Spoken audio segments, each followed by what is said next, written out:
Hello and welcome to the live stream live. I'm your host, Joshua Schubart, and I hope you were having a wonderful Tuesday, New York evening, wherever you are watching from.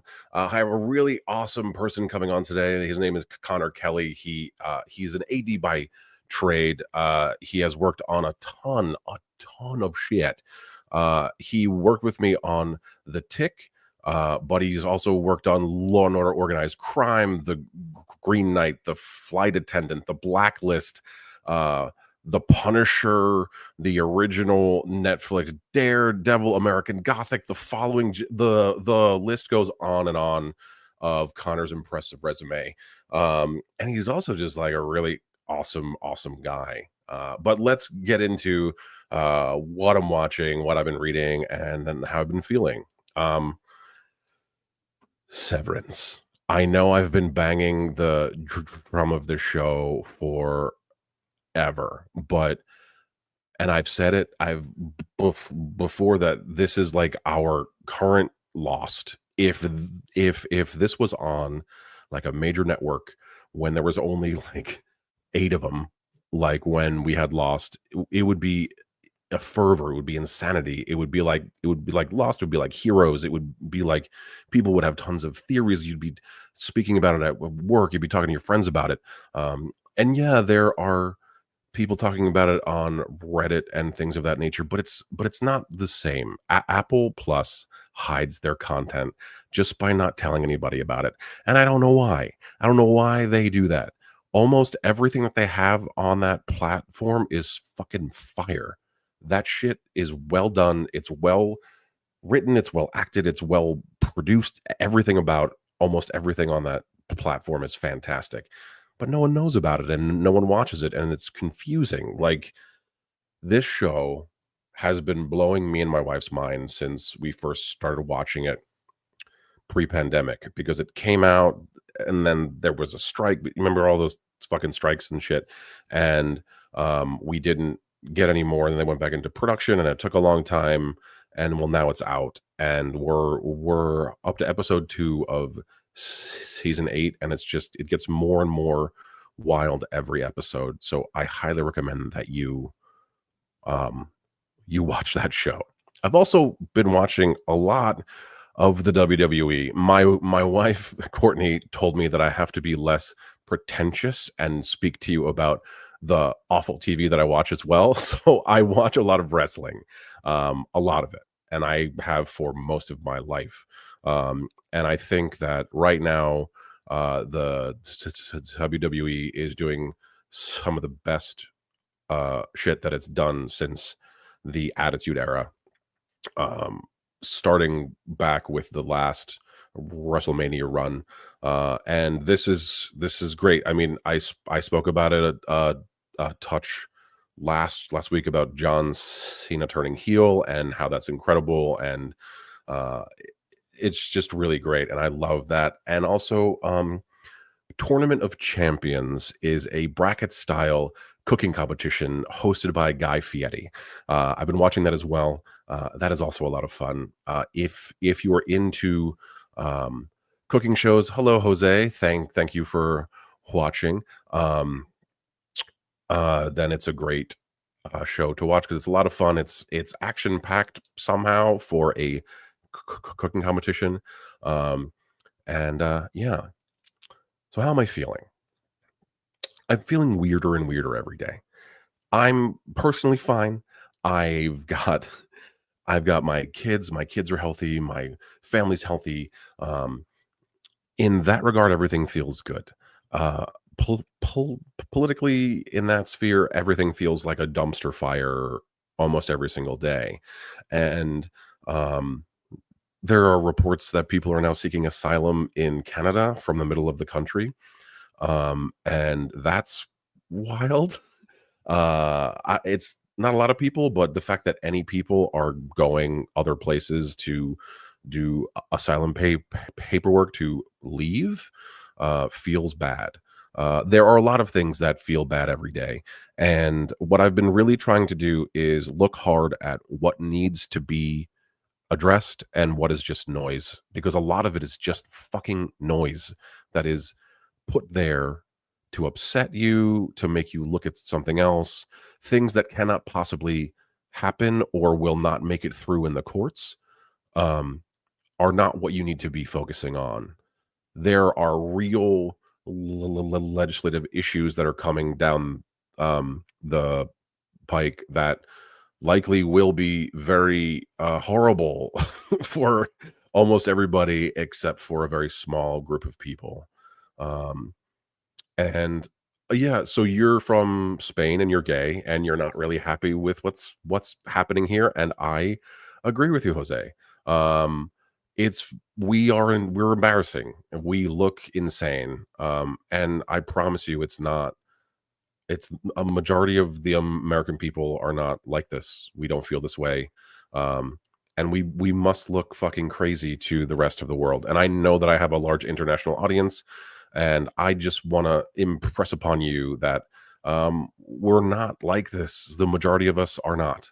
Um, this is a largely an administrative initiative that is very not. I don't even want to say confusing. It's very transparent, and we know exactly what they're doing. It's just annoying, really. Claudia, what did you just say? Nothing. All right, cool, man. um, but yeah, so that's how I'm feeling. I feel the same way. It's going to be okay as long as we stick together. We can we can cut through all the white noise and all the bullshit and really take a look at the things that need to be addressed. And we can really do that by using the legislative process that is currently in place.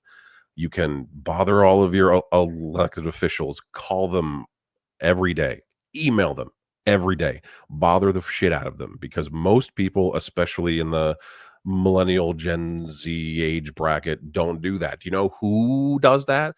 Baby boomers and Gen X and such. They are bombarding their elected representatives with whatever the fuck they want to talk to them about, and that's the message getting through. So we got to get a little bit more proactive as age groups, and just kind of take the wheel a bit.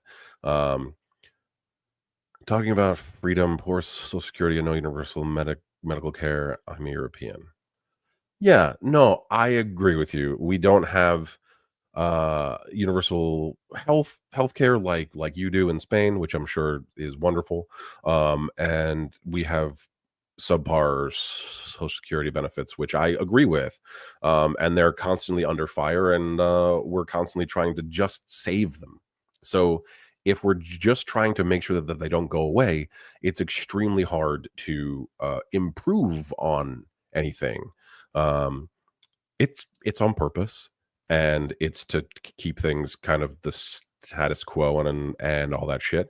But people are working on it, and hopefully we can pull ourselves up out of the out of the shitty muck that we're in now, because I would like us to be a progressive nation, changing the world with our money and our influence and everything else in a positive, progressive change moving forward way. And when I say progressive, I don't mean everybody gets transgender surgeries, as like people say. If people are trans and they need to get their shit taken care of, then they absolutely should. But like, that's not what I mean, and I think you understand that. It's just I would like to become a world leader in clean energy, regenerative farming, blah blah blah, science, innovations, math, shit like that. We don't need to be doing civil rights again. We don't need to be doing shit like that again. We need to move past that. It's stupid. It's tired and old. Anyway, rant over. Ha. um. Okay. So that's what I've been watching. That's what I've been uh, feeling. And what I've been reading, I haven't actually read a lot. Having two kids um, detracts from reading, and the book that I was reading, it was on my Kindle, and it got taken back by the library, so I have to go get it again, so I can finish reading it. But that is what I'm feeling and reading and watching. Stability and social rights is what make people be more quiet and relaxed and more open to create. I agree. That is very true. And that's what we can hopefully work towards is the more that we can just not have to worry about our rights and our economy and things that nature, the more that we can be prosperous and creative and give positively to the world around us. Awesome. Thank you for all of those comments. And let's move right along.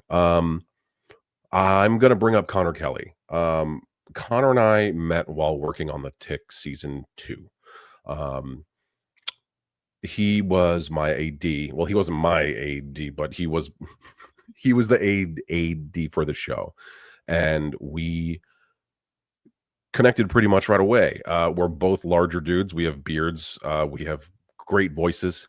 Um, we are nerdy AF. We love Star Wars. We love the Tick. We can talk about that too once he's up here. But what a special time it was to work on that show with the creator of the show. Um, and he's passionate for TV and film from the other side of the camera. And it's not a thing that a lot of people know about or get spoken to about, especially from the assistant director point of things. I call the AD like the conscience of a film set. They make sure that everything is working the way it's supposed to, that we're on track, that we are on time. It is an incredibly hard job. It is a lot of people managing, a lot of department managing, and you also, if you're good at it, you make everyone feel good while you're doing it. And Connor's one of those people who is very good at it and makes people feel great on set. So anyway, here is Connor. Hello. Hey, well, thank you. That's a really nice introduction. Oh, Appreciate that. well, it's all true, baby. You're fucking awesome. Thanks, dude. You too. You too. Thank you. Thank you. So, hi. Hey, how's it going? Good. And It's yeah, good to see you. I loved working on the Tick. It was so much Dude, fun. yeah, like it was such a like what the fuck moment for me when I got to work on that show. And the fact that I was working on it for so long, Mhm. being around Ben never changed for me. It was always awe, it was always respect. And how did you feel about it? I agree 100%. Like, well, the first time I met Ben was I went to this I was told I was interviewing with some producers for the job, and Ben Edlin was at that like one of those producers who I was interviewing with. And Oh when I wow. realized who it was, suddenly I went from like a lot of confidence to this kind of like, I don't know where I stand here. I don't want to nerd out on him. But it was very much what you're talking about, the, like that respect and that awe. And then as it continued, and I think one of the reasons that you like everyone feels this way about around Ben is he keeps pumping out just shit that your mind would have never thought of. Like he's on a very different level. And Yes. on that Yes. on that show, we had a lot of pages that would kind of come in and out, and there was a very kind of organic creative process, I would call it, for Ben. And you would get these pages, and you'd be like, "God, this is one of the most brilliant things I've ever read." And then 2 days later, Ben would be like, I don't, I'm not as in love with it as I thought I was. We'll do something else in that Yeah, scene. and he would rewrite the whole fucking thing, Yeah, and it and would be better. It'd be yeah, crazy better. yeah, Yeah. yeah, and that's what I mean by I think it just continued to be awe-inspiring, and you continue to have that awe, you continue to have that respect because you just can't believe what's being put in your hands, and Yeah, and I know that, like, Amazon wasn't, like, pleased that they never had a script to, like, look at sure, or, like, give n notes on or, like, anything, but sure. as a creative on the show, like I know, like as like one of the actors, not a creative. Everyone's a fucking creative, but No, you it's are. true. But like um, I loved it, and I know that some of my castmates were like freaking out every day because they were like, "We're not gonna get pages until we're in the fucking in until we're like an hour away from like the actual shoot." It's like it's true. We're not gonna get pages until like I remember season one. It was my first like multi-page scene, and I didn't get pages until I was walking to blocking Mhm, rehearsal, mhm. and that was one of 70 times when that happened or whatever. Like it almost Yeah. happened every day, every fucking Mhm, day.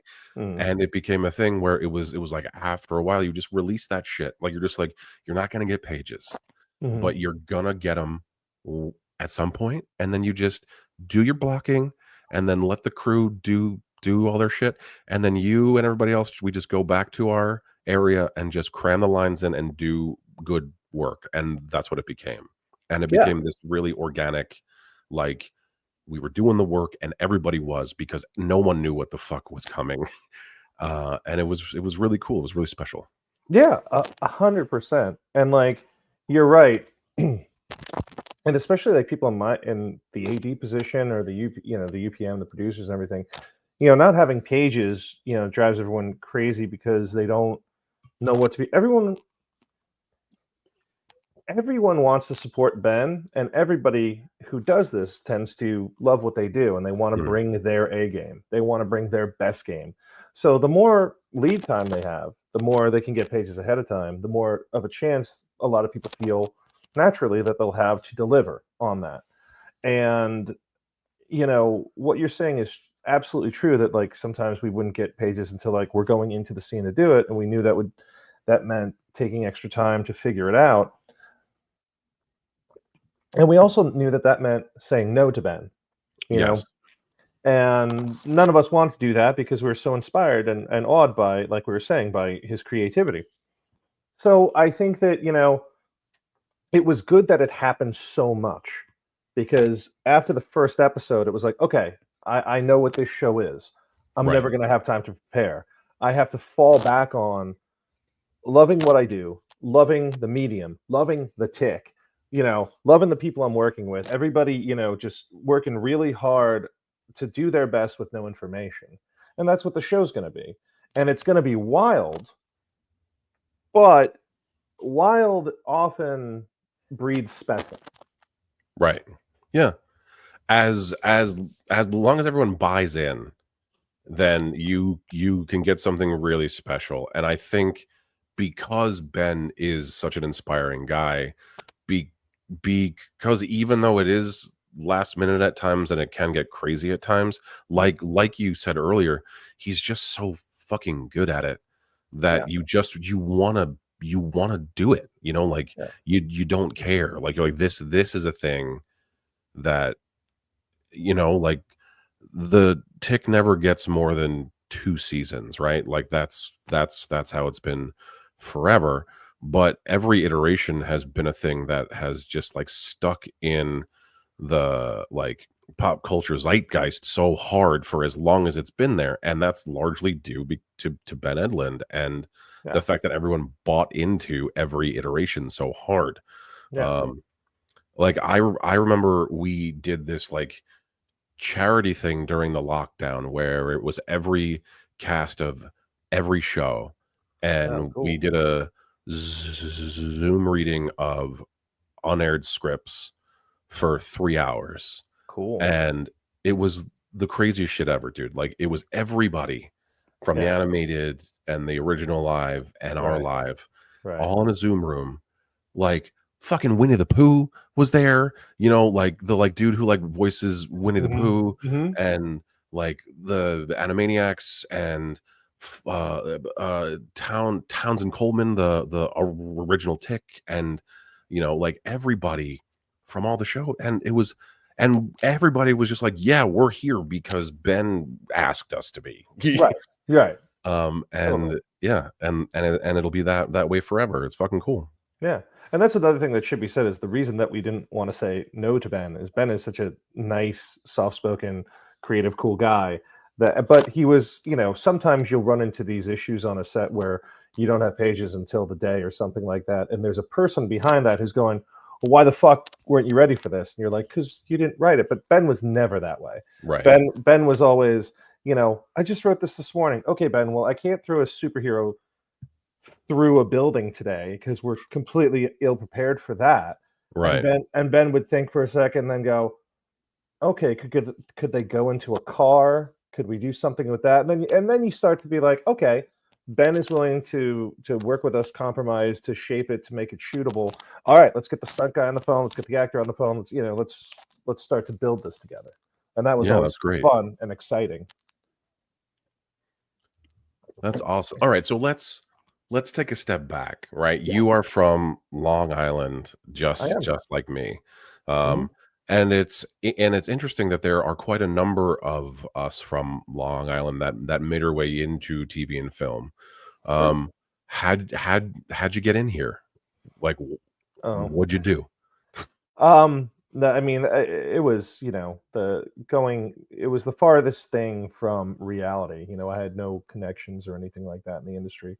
And so worked hard to get into NYU because I thought that was the way to go to get into their film program. Yeah, And really what it was is I was dating a girl while I was at the NYU film program, and she called me up one day and said, "There's a movie, like a real Hollywood movie, shooting behind my dorm."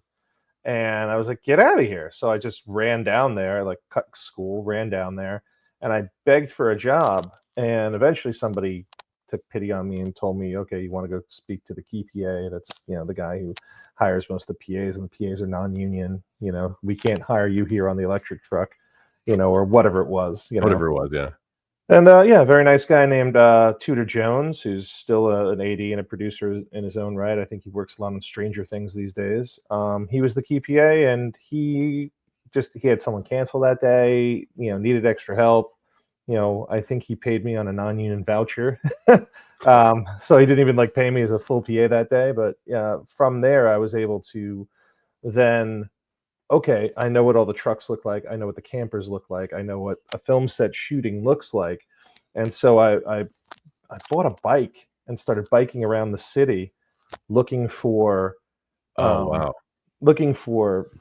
different shoots, and then being like, now I knew to ask for the key PA. So and then, a couple of days later, I ran into a shoot, and I had run into a couple. I'd given the keys my name, nothing had happened, and I ran into somebody who was like on a lockup with me that first day on that movie. That, by the way, was Unfaithful. It was Adrian Lyne's Oh wow. Unfaithful. Okay. Yeah. All With right. So that was my first day on a set ever. It was Adrian Lyne and it's, Diane Lane. And it was crazy. Richard Yeah. Gere. Yeah. Um, yeah, and then a couple of days later, someone, I was knocking on that door again, and someone goes, "Hey, I was on a lockup with that guy the other day. He seemed to know what he was doing," and And I it's so got on. crazy how that's just Yeah, like it's like I know him. He's not a dick. yeah, yeah, yeah. I know him. He's a good hang. Yeah, Yeah. they didn't really know much about what I did, but they knew I paid attention, answered my walkie, which is all you can kind of, and showed up on time. Right. And so then I got work on that was the Don't Say a Word reshoots with Michael Douglas and Brittany Murphy. And on that show, I met a guy who knew the key PA for Spider-Man, the original Tobey Maguire 2002 Yeah. Spider-Man. This was in the summer of 2001. Um, and that guy is still, his name is Adam. I had drinks with him the other night. 24 years later, that guy and I are still friends. But I called his this is in 2001. I had a beeper with a voicemail, no cell phone. Yeah. He had a cell phone, but his buddy gave me his landline because he didn't want me, like, blowing up the dude's cell phone, Yeah. and Yeah. I called him every day for a month, just saying leaving the same message, "This is Conor Kelly. I wanna work on Spider-Man. I've worked for these guys. I'm a PA, blah, blah, blah, blah, blah," and I didn't hear from him, and a month later, you know, I heard Spider-Man came into town and it was just starting to shoot. So I'm like, oh, this guy's not going to call me. And I got this voicemail that I'll never forget. It was like, Connor Kelly, I got your messages, every single fucking one of them.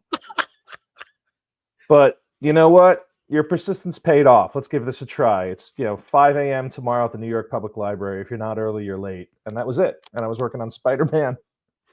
Dude, but that's literally how you gotta do it, like, especially Yeah, in the beginning. yeah. Like, it's like you've almost, like, gotta bother people, and then you have to, like, show up and fucking, like, do it, Hmm. and do it well, so that they know that they made the right choice by Yeah. having you on, but it's like but that's fucking great, man, and that's a great lesson to people. I mean, people ask me constantly, like, "How do I get in? Like, how do I get into the industry?" And it's like, you have to really want to. Mm. There's no real other way. Like, I'm the same way as you. Like, I didn't have anybody in. I got myself in. Hmm. And it was persistence and trying and learning and fucking up and failing and figuring it out. Um, it was a lot of like background work, and because I came from the theater, I didn't know how to be in a camera. Right. We didn't take classes like when I was coming up in acting school. TV and film was like they're like, "You're not gonna do that. You're gonna do Shakespeare forever." And I was like, "I'm gonna do Shakespeare forever." And then I got here and I was like, "I never do Shakespeare again. I'm doing Yeah. TV and film forever." Right. Right.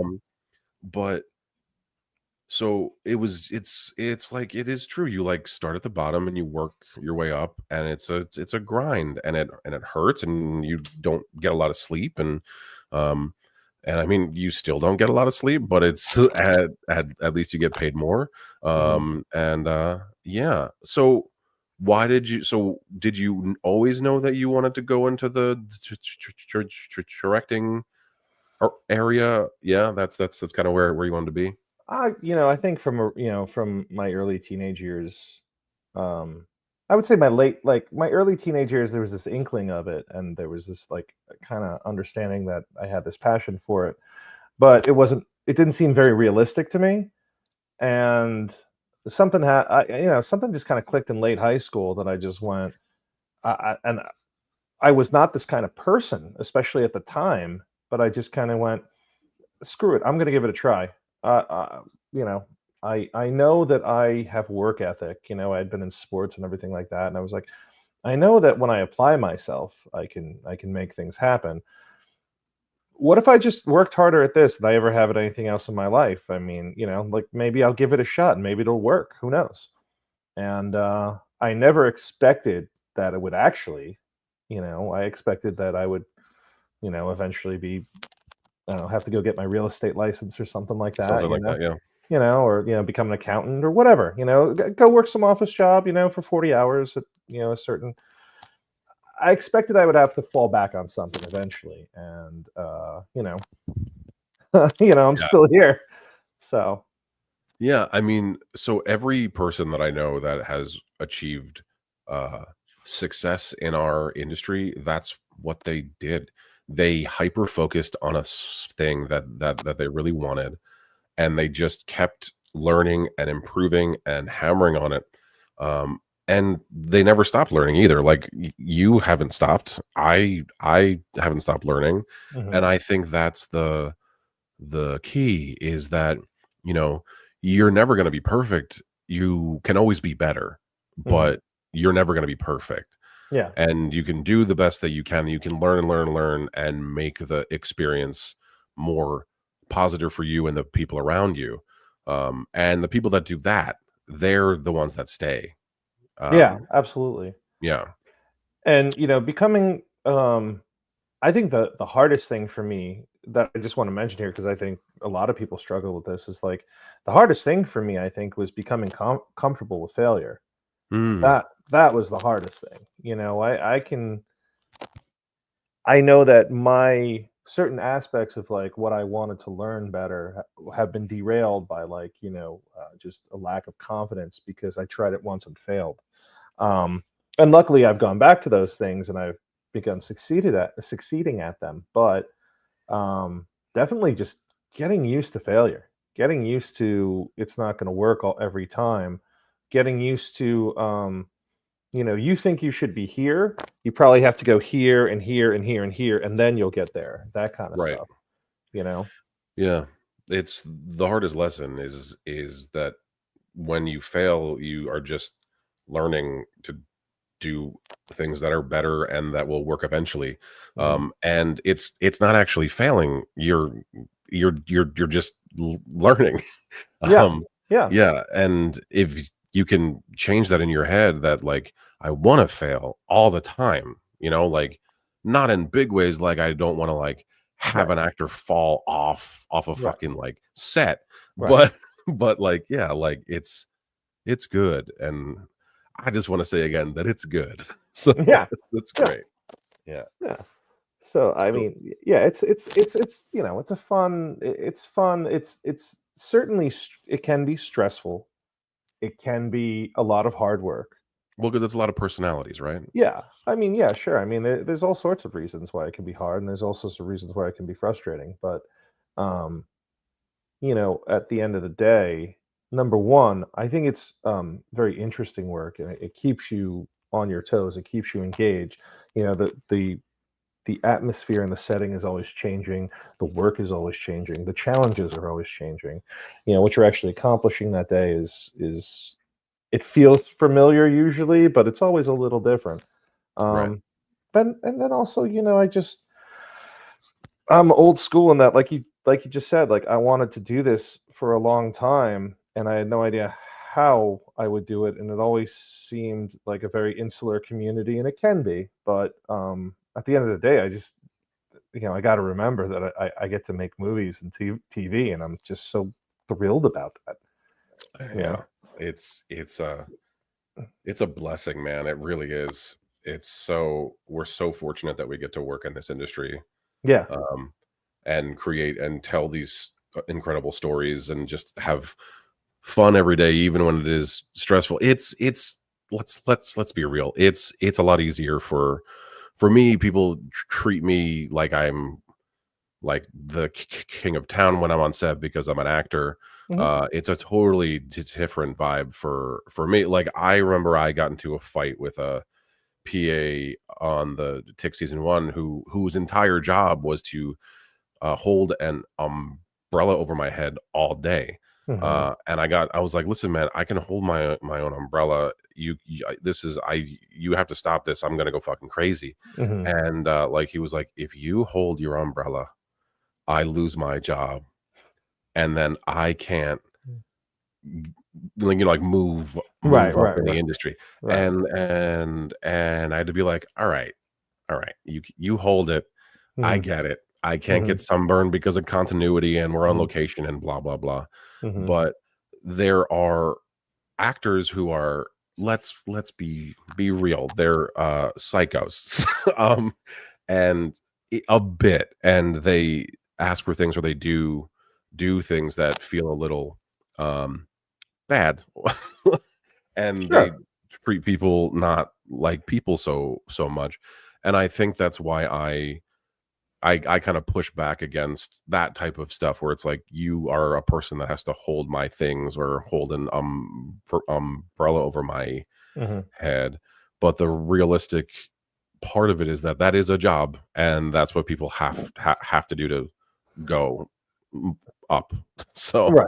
yeah, Yeah. I mean, yeah. That case, I wasn't there season 1, I was there season 2, so I don't right, know that PA, and I don't think they would have gotten fired, but I could see that there might be some people who are, producers or ADs who see him or her next to you without the umbrella up and would like be like, "What are you doing? Why aren't you doing right, this?" So I could see that being a thing. I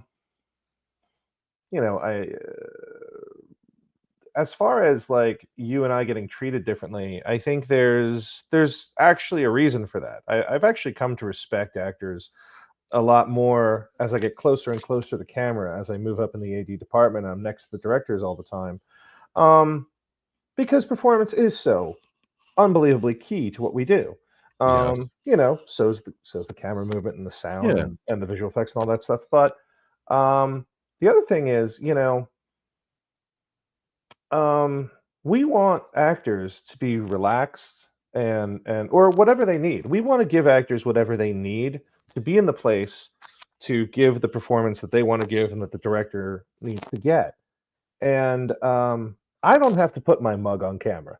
Yeah. I don't have that stress in my day. I have many other stresses that you don't have, Yeah. but I do when I first came into the industry, yeah, like you're a PA and you're like, wow, these fucking actors, they just get treated so well and we get shit and why do I have to run around and do this for this guy, whatever. But you know, the older I get, the more I understand the process, the more I see the big picture of the industry. You know, the more I realize that acting versus ADing is just a, you know, uh I would like the schedule that actors have. Uh, I would definitely love the schedule that actors have, but as far as the stresses and the anxieties and all that, I think it's just a real trade-off. You know, you guys get your own, that are that are understandable because you're putting your face on camera, you're putting your performance, your work, your life's blood on camera, your emotion. Um, and I got to deal with logistics and stuff like that. But I think that yeah, maybe the way you're treated on set is because we want to give you that space to do that job, and I would like to think that if I needed certain things to do my job, which I do, I get them. You know what I mean? We're all supporting each other. Like Yeah. it should be. And you're right. There are actors who come in who have this attitude of, well, I'm just the king bee or the queen bee or whatever, and I need to be treated like this. And there are some ads with egos that walk in the door with that same attitude and think that they kind of earned this place where other people serve them. um, but philosophically I just don't agree with those people. I think we're all in service of this medium, Same. and we're all in service of this work. Right. And I think that you hear, they say if you go to a restaurant and you have a great experience, you tell like one person. If you have a bad experience, you tell three or four people. Yeah. I think the same thing happens in on a set. I think there's a lot of great people on sets who are serving the work. I think there's a lot of great actors, a lot of respectful, cool actors that I've become friends with or just had really good working relationships with over the years. And but I think when you hear those bad stories, first of all, they end up being really crazy. Yes. Um, and that's one of those instances you tell more people about the bad things than you do the good. Yeah, well, I mean, yeah, and I've been around them too, so I've been around a lot of crazy folks, and I guess I'm more old school too, where it's just like, do your work, do it well, do it in 2 or 3 takes, and move the fuck on, Mhm. and just don't waste money, don't waste people's time. People have to get home to their families too. It's not just about you, it's about everybody, and it's about the work, Mm. and it's like when people aren't respectful of that or they can't be, and I get it that a lot of time is spent managing like managing talent because you want them to feel comfortable so that they can do their best work so that they can do it well and we don't waste time. So I get why that's a thing. um but I don't know, there's just a part of it that it's that as an actor to other actors, it's like, just fucking do it. Like, this is what you wanted to do. Yeah. You This is what you've been training for. This is what you've been auditioning for. This is what you've been trying to do for your entire life. The fuck are you doing here then? If it's not about the work because we're at work, then what is it? Then go do something else. Well, unfortunately, I think the answer almost every time turns out to be ego. You know, Yeah. if it's not about the work, then it's about getting people to look at you in a certain way, or getting people to respect you in a certain way, or getting people to acknowledge you in a certain way. And that's not just on your side of the camera. That's That's everybody. everywhere. Yeah. That's everywhere. Is there are people who come in with chips on their shoulders. And like, listen, I'm fucking guilty of it too. I'm not sitting here saying I'm a saint or anything like that. I have Yeah. my mood swings or my days, or like some days things really go wrong, and I don't deal with it. And in retrospect, I don't deal with it as in the way that I would have liked to. But trying to keep the work as the North Star, I think, is the important thing that we're talking about here. Is Yeah, following it's a that. thing that, like, people largely forget, and I think people even, like, when we're all on strike, I mean, not all of us, you weren't, but you were Yeah. kind of big, yeah, Right. Hmm. um, but it's like, if people were like, "Why are these people on strike?" And it's like, because we are laborers, we are union members, and we're trying to get a good contract that doesn't suck, so that we Mhm. can eat and pay our mortgages and pay our rents and things.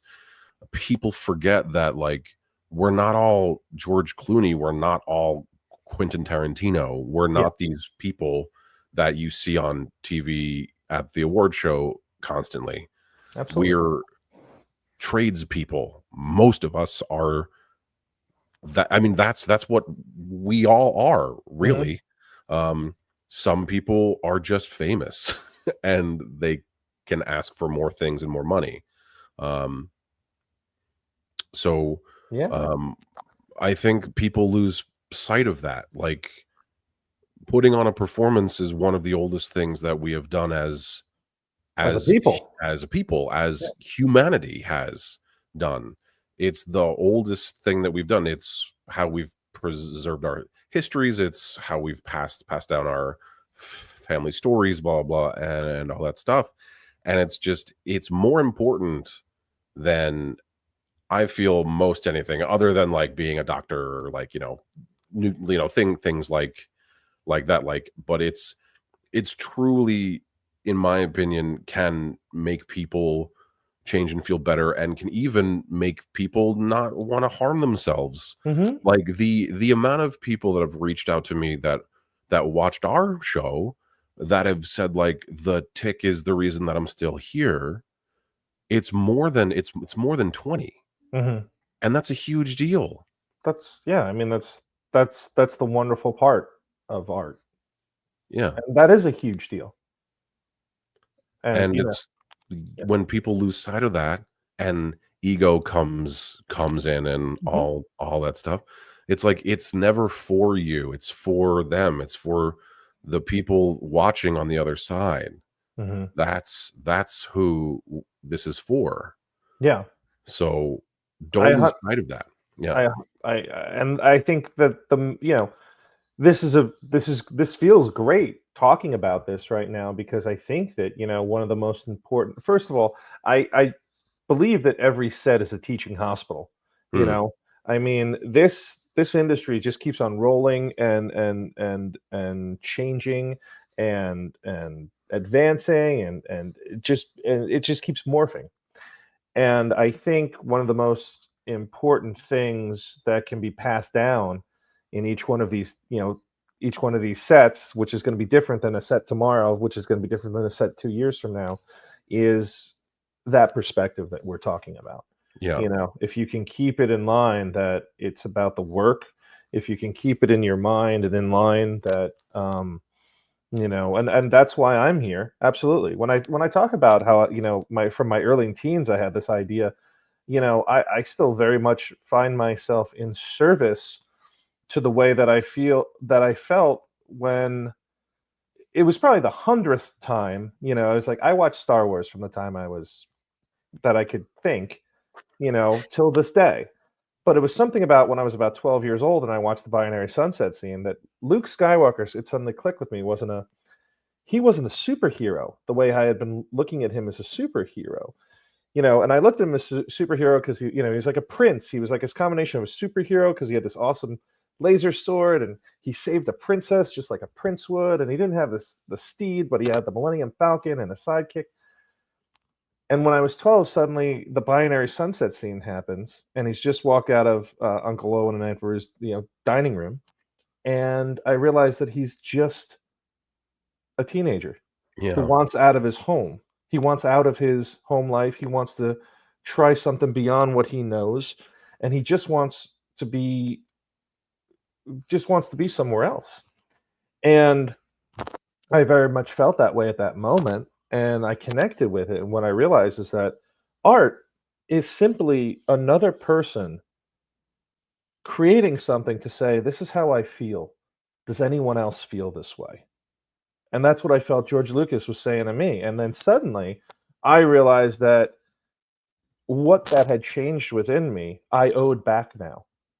Even at 12, 13, I just said, I want to do stuff that makes another 12-year-old feel this way.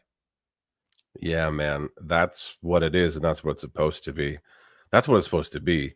I mean, me too. Like, When I found acting, it saved my life, like, very really and very legitimately. Like, I had a debilitating stutter, I couldn't speak, I had just come off the streets, I was homeless, I was in foster care, I was doing all sorts of drugs and shit, and I just wasn't in a good place, and I didn't know what I was gonna do, or, like, how I was even gonna, like, live moving forward. I was fucking 12 years old, 13 years old, and my foster family put me in Catholic school, and I was just kind of, like, wandering around and, like, being weird, and the school play had auditions, and for whatever reason, I went to them, and then I walked on stage, and I could speak in complete sentences for the first time since I was, like, 4 or 5 years old, Mm. and I was like, "This is it. This is fucking it.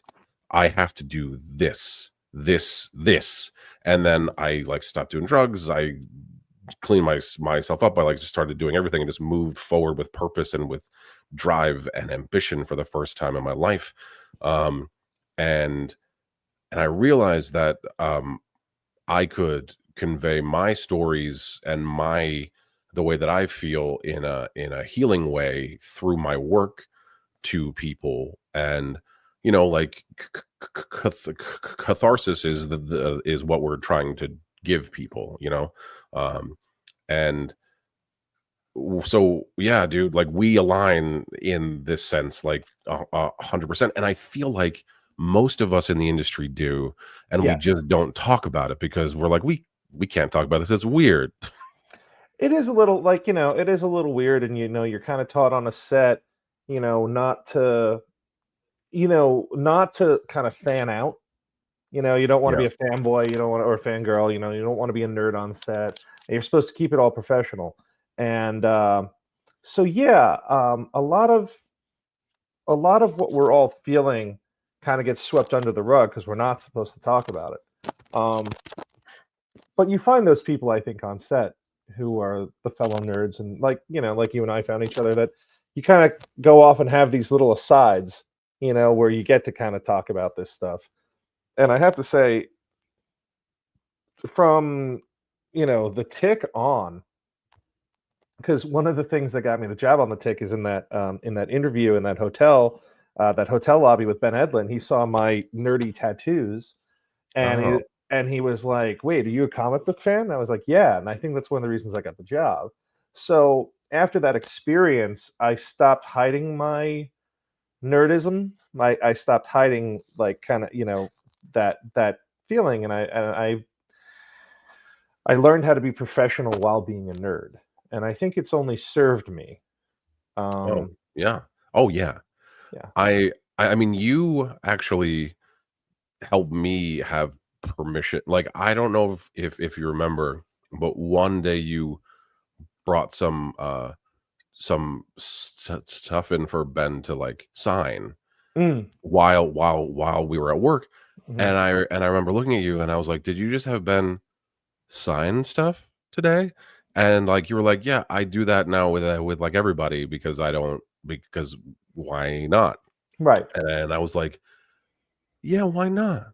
Like, what the Yeah. fuck am I hiding my joy for?" You know what I mean? Like, it's the Yeah. same thing that like, you just said, like, Yeah.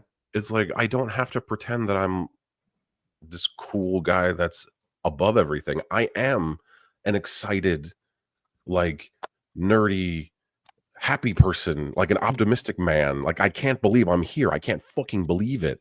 Every second that I'm here, I'm so excited. Yeah. Why do I have to be like, yeah, it's cool, It's like a hot dog. I Mhm. ate a hot dog once. It's fine. It's Mhm. like, fuck that. Just be fucking exquisitely excited every fucking moment because we get to do this. And I know it's easy to just be like, it's a shitty industry. It's hard and people get mean and they get kind of like they get this like callous over themselves. And it's like, I Sure. wish you wouldn't Mm. because it is hard and we can all revel in each other's joy about why we're here and why we're working on something. Yeah. Absolutely. Yeah. Well, no, thank you for reminding me of that. That's great. But yeah, I'm glad that you you saw me do that, and I have continued to kind of act in that way to find a way to be professional.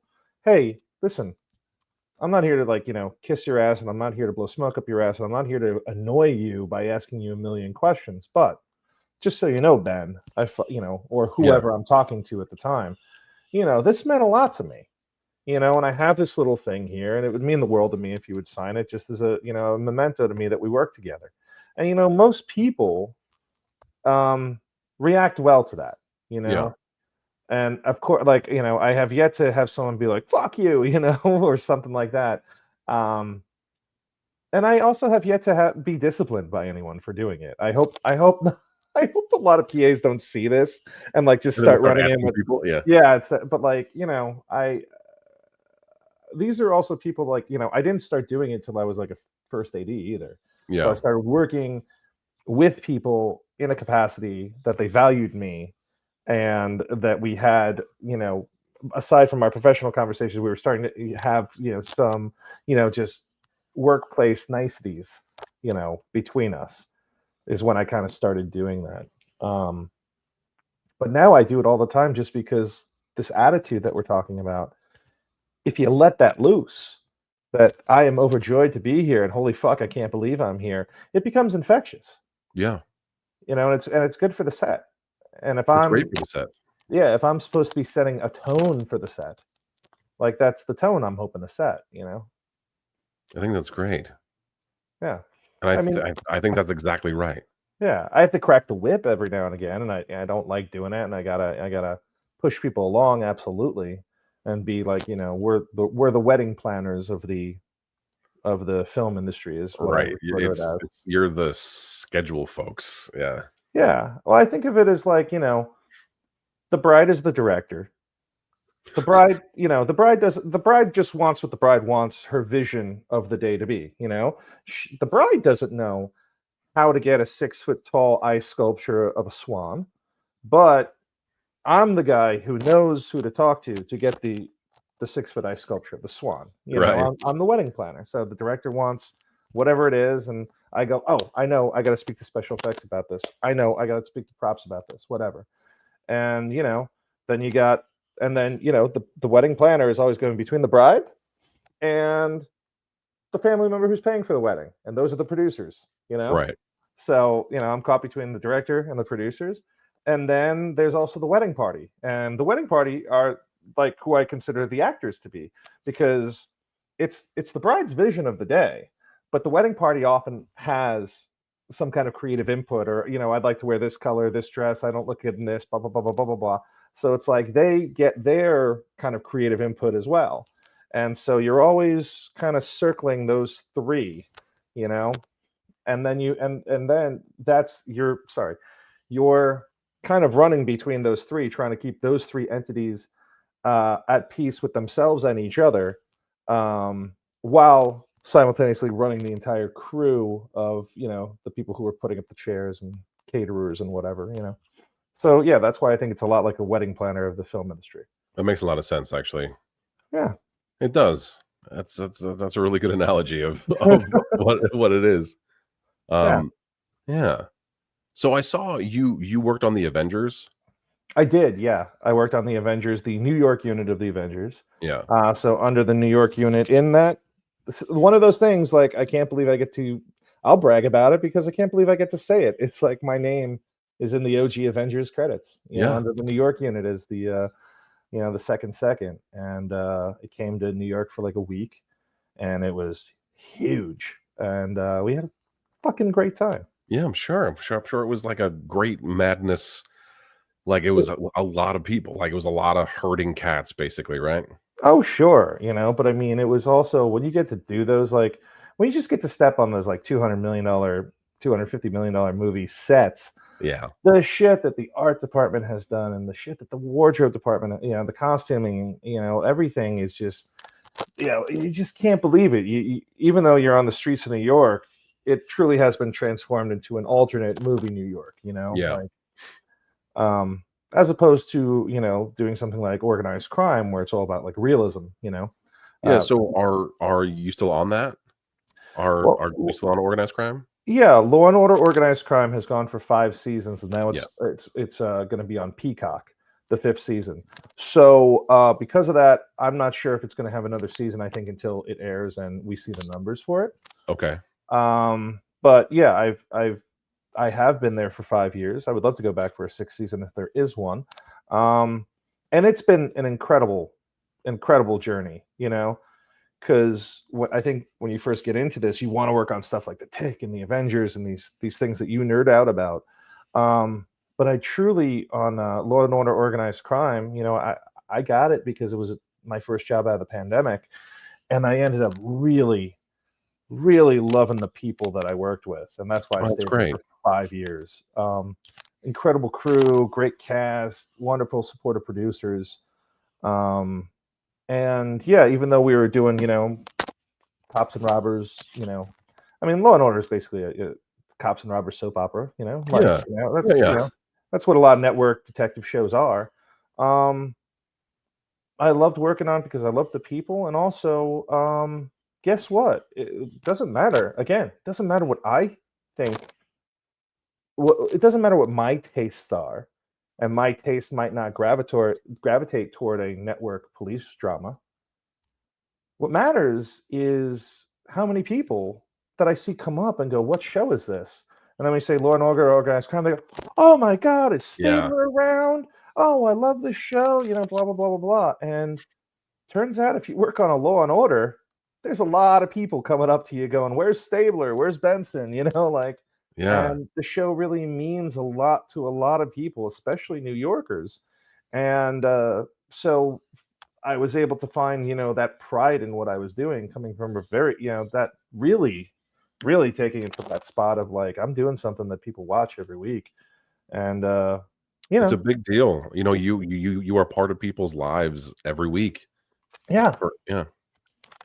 And there's a fun little, there's a responsibility to that, but there's also a Mhm. great reward with that, No, absolutely. I mean, yeah, I mean, also, I mean, like, just the whole Law and Order verse, right? Like, you, like, Mhm. talk about, like, the MCU and stuff, but, like, the Law and Order verse and the FBI verse and, like, all the, uh, Dick, Dick Dick come on, Dick Wolf shows. There we go. He's created his own multiverse of Mhm. procedurals, and people are obsessed with them, just like you said, like SVU's been on the air for 24 seasons, right? Even more now, yeah. Yeah, like 25, 26, and Yeah, it's something like that. it's it's like it's insane. Like I think like the only other show that has run as long as Law and Order SVU is like SNL and Monday Night Raw. Mhm. Yeah. Oh, hold on. TikTok's gonna make me do a puzzle now because it doesn't think I'm still here. All right, I'm here, TikTok. There you go. All right.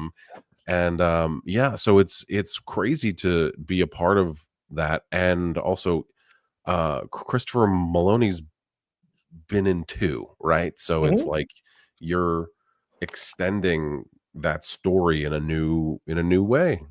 Yeah, and in a new way for the Dick Wolfverse, because usually their shows are procedural, whereas Law and Order Organized Crime is really, a serialized show that's kind of more the character journey of Elliot Stabler, Hmm. and working with Maloney is awesome. He's a great guy, great number one, has a great attitude, and um, that also permeates the set of let's get in there. Let's figure it out. There's going to be some friction as we figure it out to like make the best thing. There's going to be opinions, and there's going to be strong opinions about from all sides about what the scene should be. But let's get in there. Let's do that work. Let's have something better than we started with come out of that work, and let's all go home to our families. Absolutely. And he's great. He's a great leader, and he's That's awesome. yeah. We just got a really interesting question. Mm. It's a question. The strike really hurt a bunch of people. My friends in Atlanta have struggled. Do you think things will get back to normal? I hear studios are outsourcing a lot of work. Um, Listen, I'll start by saying this. I'll happily give my own opinions on the answer. I'm no expert. I'm no Yes. labor expert. I'm no lawyer. I can tell you what I see from my point of view. Right now, it is a little bleak. It is a little scary, and there is a lot of work being outsourced. Um, and it does feel like there's a little bit, it feels like part of that is a bit of punishment for the strikes. I think some people definitely take some glee in sending some work overseas, but I also think that we have a major problem with budgets in the film industry, and I think there's quite frankly a lot of corporate fat on the modern product that Yeah. doesn't need to be there, Yeah. and I think it's very much hurting everybody. And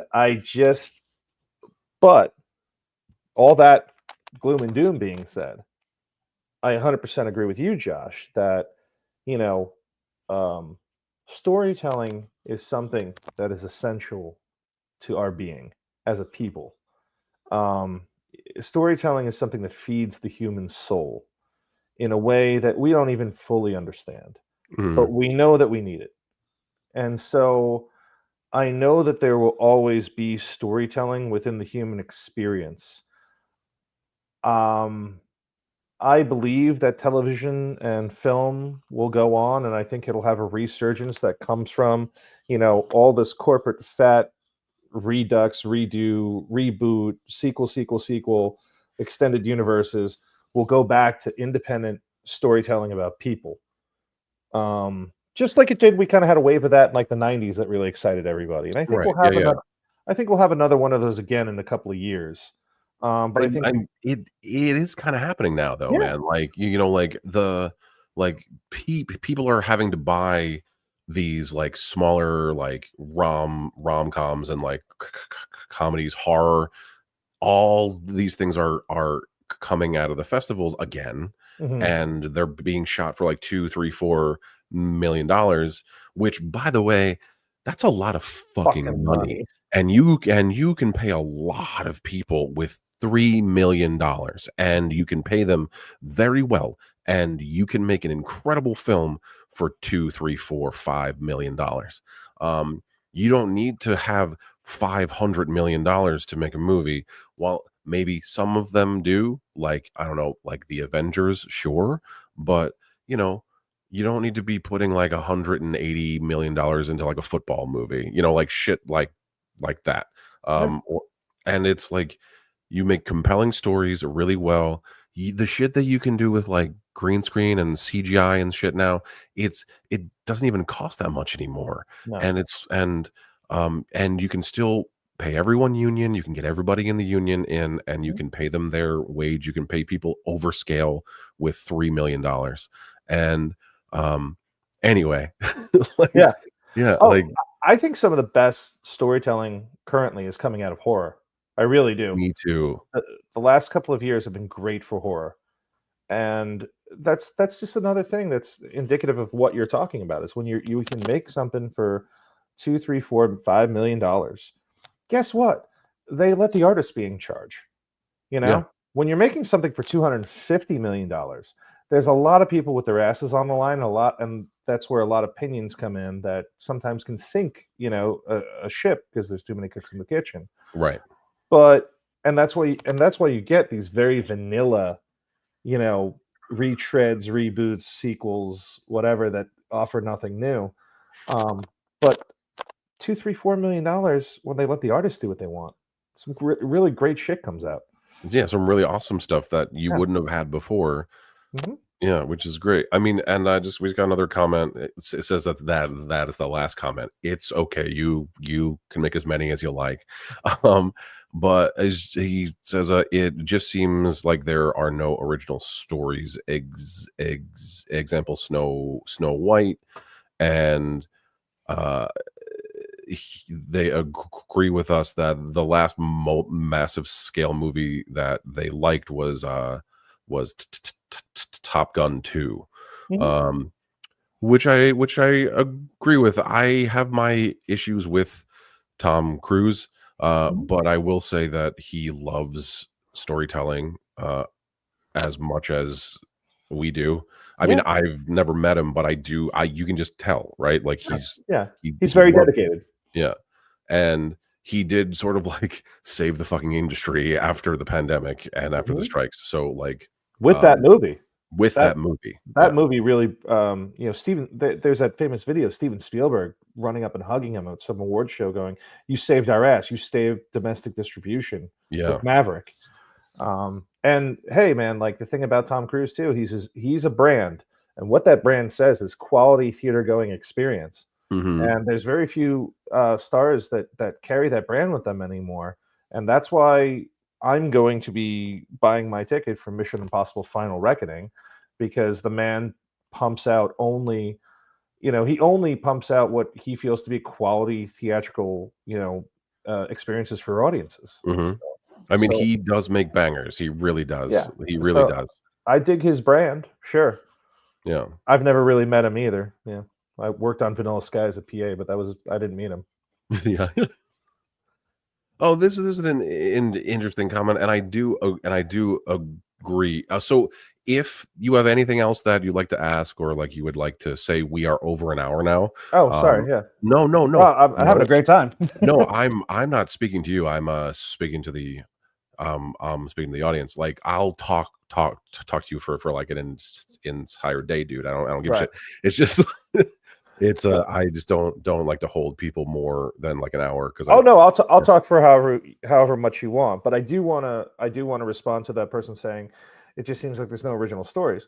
Okay, What's being put in front of you might not be original, but there's always an original story because, art is meant to imitate life, and there are things that have happened in Josh's life, my life, or whoever's making this comment's life today that are brand new to them.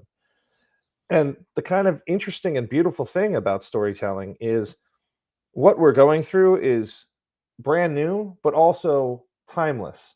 In right. that, if you've felt it or it's happened to you, chances are something similar has happened to somebody else before, and or at least the emotion of that experience. Maybe the experience happened in different ways, but the emotion of the experience is the same, and that's why we all we have this thing that we call in the arts the human condition, and it's what allows the entire apparatus of storytelling to work. Is that we all have different but similar life experiences, and we can all kind of hold on to different pieces of a story and say, "I understand that, and I feel that way." So, what's being put in front of you are sequels, reboots, whatever part 8, 9, 10, 12. And some of them are, sometimes something gets to, 10 installments and it's still good. And a lot of things don't, but they're still original stories. Yeah, no, I They're agree being with that. created all the time. And what people also maybe don't understand is that you lose the rights to things after X amount of years. So Mhm. you have to remake a thing or reboot a thing or make a sequel, and that's purely from a business point of view. Like, you don't want to lose these IPs, Mhm. so you just make them over and over and over again so that you don't have a competitor make it. And now more than ever, there's so many people, there's so many places that want stuff to make, Mhm. which makes it even more, going back to like the outsourcing thing. It's infuriating because the amount of shit that needs to be made, we have the capability and the infrastructure here to make all of it. Mhm. So the fact that it's purposely going to Canada, Budapest, Eng England, Australia. I auditioned for a huge film this past week. It's based off of like American football. Mhm. It's being shot entirely in Australia. Mhm. And it's like, I'll happily go to Australia Right. until June, but also, why? Right. Like, Right. like, it's the New York Giants. Come shoot it in New York. I don't understand. Sure. It, Sure. like, shit like that doesn't make any sense. Like, like, one of my friends is in a writer's room right now, and the studio has already told them that even though the TV show is set in New York, they want them to try and shoot in Quebec or in Budapest. Hmm. Like, try. Right. And it's like, why? Like, I mean, I'm sure that the answer to the why has to do with money. with yeah, exchange rates. Yeah. Um, but also, I guess the only thing I can say to that is it's unfortunate. Um, if they can make it cheaper somewhere else, I understand that inclination, but I think that's where, artists really have to stand up and say, "No, I'm not gonna shoot a movie about, football." And listen, you can't put it all on artists either. I totally understand how someone getting a shot to direct a movie or just wants to be quiet and say, I'm just going to take my shot and I'm not going to make waves." But I think that hopefully we have more and more people standing up for us who are artists who are saying, no, no, no, I'm hoping that we have more producers in the industry stand up and saying this piece of art has to be in this location, and why Yeah. would you send it anywhere else? I would really hope that, I know that, producers, their job is to watch money, but I would hope that some sense of American pride, and we make movies and we're, god damn it, some of the best at making them, Right. and we basically created the industry, and a sense of pride of continuing that I would love to see. And then also I would love to see politicians be smart about their tax credits. I agree with you. I mean, just expanding those even Mhm. more. I mean, the amount of money that our industry generates for an area when there is production there is exponentially gigantic. Mhm. Like, if you invest, like, is it's like every, like, production dollar is like 20 times that in the surrounding area with, like, food and Yeah. hotels and infrastructure and all that stuff. Like, it really invigorates whatever's Yeah. going on. Um, I don't know so the exact number, but I know it's exponential, like what it's given back. yeah, Yeah. it's way more than What what it you put in. costs. Yeah, Yeah. and and I think that's important. And also, like, it's right now, it's one of our biggest exports. Like, entertainment is the United States of America's, like, one of the, like, top 10 Mhm. exports. So Mhm. it seems foolish to outsource your export somewhere else. Yeah, it Be does. So, yeah. There was a person who made a comment, and I agree also, that, um, animation has been absolutely killing it lately too.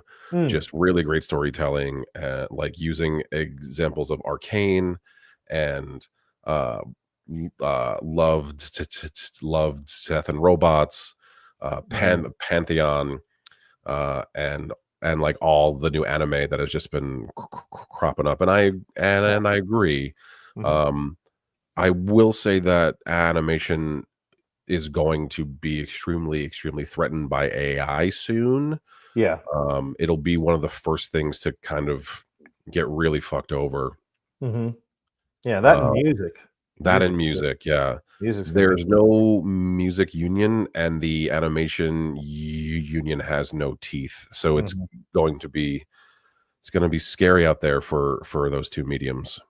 It is, and I wish those people the best, and, you know, yeah, I don't know what to say about that quite, but, animation has been kicking ass lately. I hope that those unions can become more powerful in the face of AI when maybe they can band together while facing this existential threat, all of them. Right. Um, but, it's definitely gonna take a beating for a little bit, a little while, which is sad to say. But, the thing with AI we have to remember is that, in the same way that we are complaining right now that we're not being shown original stories. And Yeah. on that same thing that I was saying before, that's new stories feed the human soul. When we like AI can only regurgitate things it's drawn from what's already been created. And I think that'll be flashy and cool for a while, but I don't think it's going to completely take over. I hope it doesn't. I can't see. I think we could maybe take a beating for a while on AI, but I think we'll need new stories again. Just like right now, we've exhausted all of our reboots. We need new stories. I agree. And then this comment here. So um I don't think that you can put shit into chat GPT and then just have something that's good and original. Like I agree. So what this person said was what was like all song writing and script writing will go the way of chat GPT. And it's um AI isn't going to write something original and new. It's a conglomeration of other people's ideas. Mhm. So, I mean, perhaps you will get a good idea from it and then write your own thing based off of it. But until AI is conscious and can create its own art, we're not going to get anything that is like you were just saying, Connor, that is going to alter anyone's perspective in a real meaningful way. No, I don't think. I don't think. I think that in a couple of years, ChatGPT might be able to punch out a early 2000s, run of the mill rom com. Sure. But I don't think you're going to get a new Pulp Fiction out of it. No. You know, I just don't see No, that you're not gonna get shit like that because that was a human being's insane vision. happening. That Agreed. yeah, that could only be that only Quentin Tarantino could have made. Yeah. Uh, and I that's 100% like like it's not gonna make like Blue Velvet. Hmm. Hmm. It's not gonna make Eraserhead. Like it's not gonna make any of these things Right. that were fucking revelatory, right? Right. Like, Yeah. So again, I think it'll. Oh, okay. It'll turn out some crap that they might trick you into buying. Just like the current system is doing that. But we're all looking to be fed. Or what our souls are looking to be fed by is things like I'm talking about that are revelatory, like you said. you know, So I I don't think AI is going to do that. But you know, I've been wrong before, and whatever. I'll figure out a way to to make it hopefully, work. yeah, Yeah, to make it work and stay in this industry. If I agree. film and TV goes away, maybe I'll end up editing people's TikToks or something. That's not what I want my future to be, but if I'm editing someone's YouTube channel or doing VFX for someone's YouTube channel, you know, I know I'd still rather do that than be in the office I always feared I would end up in. Right.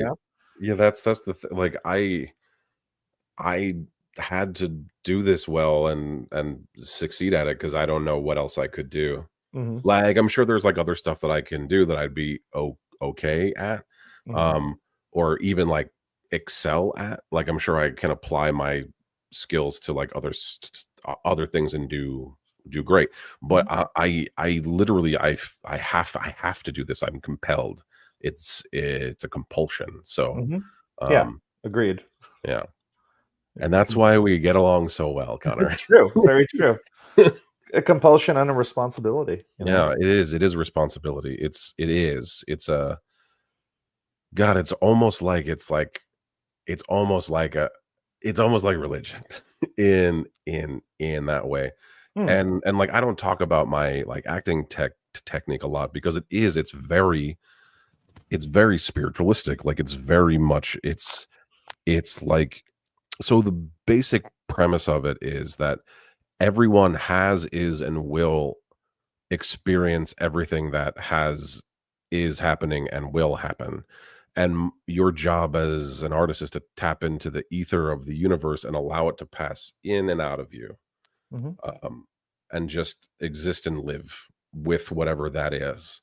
And that truly is art. There's tech tech technique, and there's this and that, and there's where the camera is, and people's vision, all that stuff. But at the end of the day, from my perspective, you're allowing it in, Mm. you know, with whatever is coming in and whatever is coming out is largely out of my control, and it's my job to kind of harness the lightning, Mhm. um, and pray to fuck that it's happening properly. Right. And, and that's and that's kind of how I've always been. It's like I have all this technique that I've learned from a lot of, acting classes and a lot of acting techniques that I've learned, but at the end of the day, it's just I'm allowing the universe to speak through me. Um, Mhm. yeah. Yeah. Tap into that universal consciousness and Yeah. tap into that human condition that we're talking about. I Mhm. mean, when I'm an AD, I don't get to put on that hat all that much. It's much more technique and craftsmanship and experience. But when I would say that even though I'm not an actor, when I write and direct, my my understanding of that process is probably very similar to your understanding of your acting, and that like I don't really understand it. I become this kind of conduit, let your mind kind of wander or go blank or whatever you need to do, and then suddenly little things come into it, and you don't know quite where they come from, whether it be from in here, some subconscious thing that suddenly becomes conscious, or it comes from somewhere else. But you know, yeah, you're harnessing those moments, those ideas, those sparks of creativity. That's all you can do, really. Yeah, there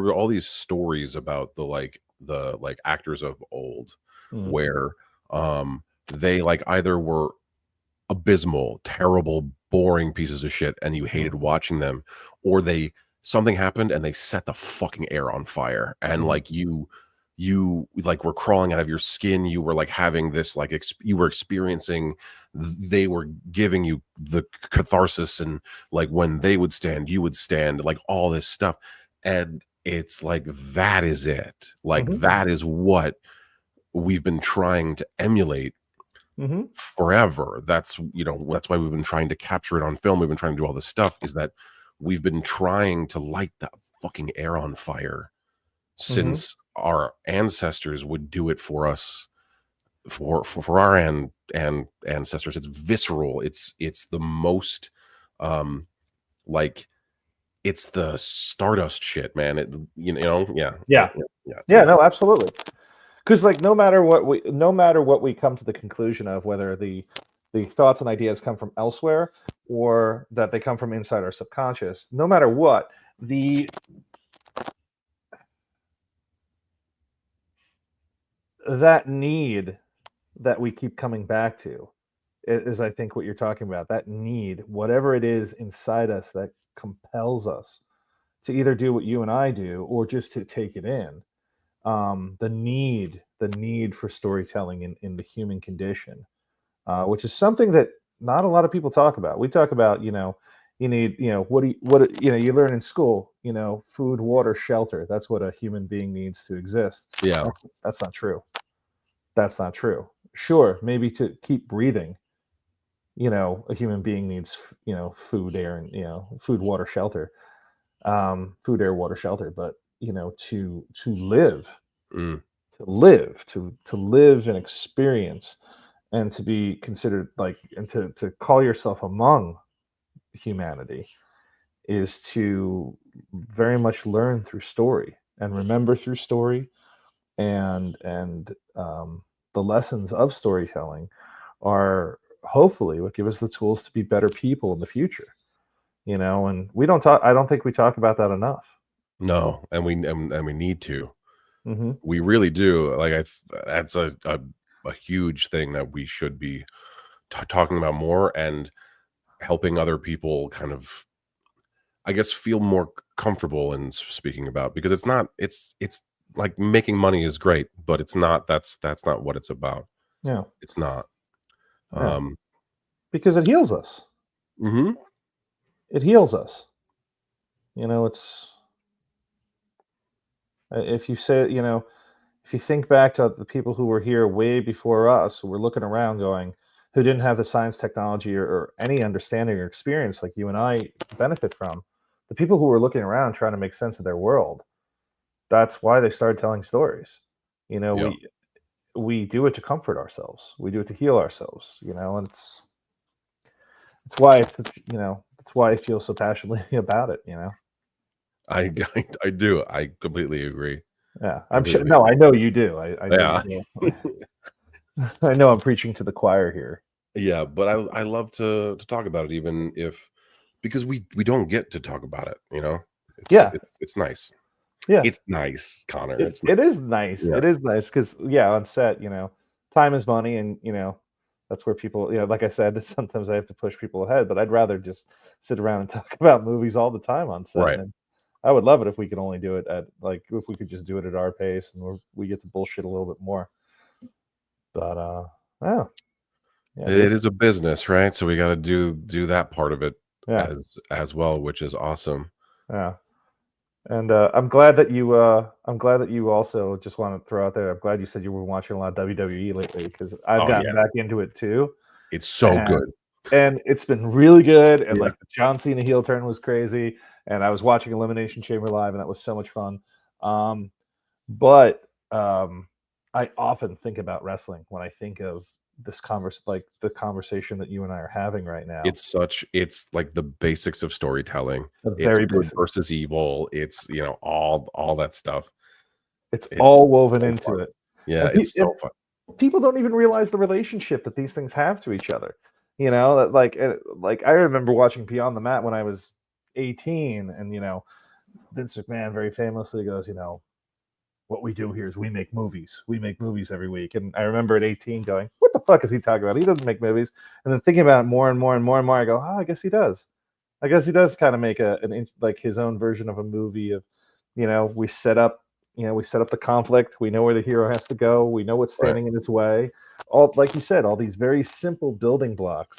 And Well, it's very Greek. Like, out of, like, everything that we have now, it's like one of the last things. It's it's wrestling, and it's The Wire are the 2 things that are Greek. So, yeah. yeah, right down to the Deus ex machina. Yeah, Who's going to do the run in that you never expected at the end of the exactly. show to Yeah, save the hero? yeah, It is very Greek. But yeah, I totally encourage anybody who's just starting to learn the building blocks of story and is kind of interested in telling stories. Go watch wrestling. It's your introduction. You know, don't jump right into Pulp Fiction. There's a lot to understand there. Yeah, yeah, you yeah, just know? go watch some wrestling. Go watch some wrestling first, and then watch like an indie comedy, and then kind of keep going from there, and realize how different techniques and different kinds of story can build on each other. I agree. Yeah, Well, we are at an hour and a half, yeah, and I do have to jump you off do. because I have You to should go take care of my take care of a baby. child. You should take care of a child.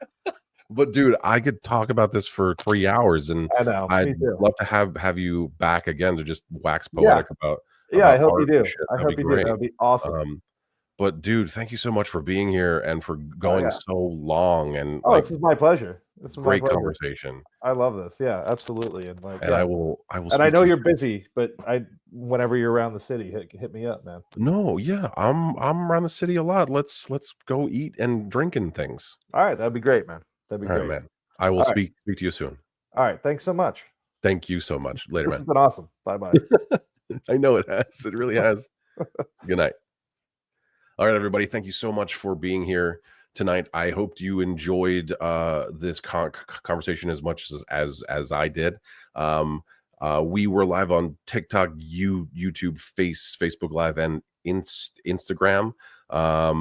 Thanks so much. Like and subscribe and do all the shit that you're supposed to do with all the social medias. And I will see you again next week on the live stream live. Good night.